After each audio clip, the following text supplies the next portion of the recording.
മറ്റൊരു സംഭവമാണ്. പക്ഷേ സബിന എന്ന് പറഞ്ഞാൽ സുരതനെ രക്ഷിക്കാൻ വേണ്ടി ആരെയും ഹാജരിനെ ഇടാതിരിക്കാൻ വേണ്ടിയാണ് BJP വശം ചെയ്തെന്ന് പറയുന്നത്. ഇതിൻ്റെ സത്യാവസ്ഥയുണ്ട്?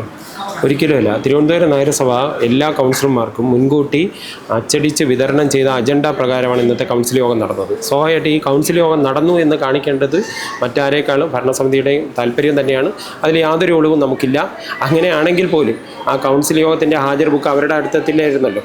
ഷീബ പാട്രിക്കിന് ഒപ്പിടാൻ കൊടുത്ത സമയത്താണല്ലോ ഉദ്യോഗസ്ഥൻ വളരെ വ്യക്തമായിട്ട് പറയുന്നുണ്ട്. ഷീബ പാട്രിക് എന്ന് പറയുന്ന കൗൺസിലർക്ക് ഒപ്പിടാൻ കൊടുത്ത സമയത്താണ് അവർ ഒപ്പിട്ടതിന് ശേഷം തിരിച്ച് ആ ഉദ്യോഗസ്ഥനെ കൈമാറാതെ ശബരിനാഥിനേക്ക് കൈമാറി ശബരിനാഥ് അതെടുത്ത് മാധ്യമങ്ങളുടെ മുമ്പാകെ വയ്ക്കുകയും പിന്നെ ആ അറ്റൻഡൻസ് രജിസ്റ്റർ തിരിച്ച് നൽകാതെ അതിൽ തിരുത്തൽ വരുത്താനോ നശിപ്പിക്കാനുള്ള ശ്രമമാണ് ശബരിനാഥ് നടത്തിയത്. അപ്പോൾ സ്വാഭാവികമായിട്ട് നമുക്ക് BJPക്കോ അല്ലെങ്കിൽ നഗരസഭയുടെ ഭരണസമിതിക്കോ ഇങ്ങനെ കൗൺസിൽ യോഗം നടന്നില്ല എന്ന് കാണിക്കുന്നതുകൊണ്ട് യാതൊരു നേട്ടവും ഉണ്ടാവുന്നില്ല. കാര്യം സുഗതനെ സംരക്ഷിക്കാൻ വേണ്ടി ഇന്നത്തെ കൗൺസിൽ യോഗം നടക്കാതിരിക്കേണ്ട കാര്യമില്ല. സുഗതന് ഒരു കേടും ഇതുകൊണ്ട് സംഭവിക്കാനുമില്ല.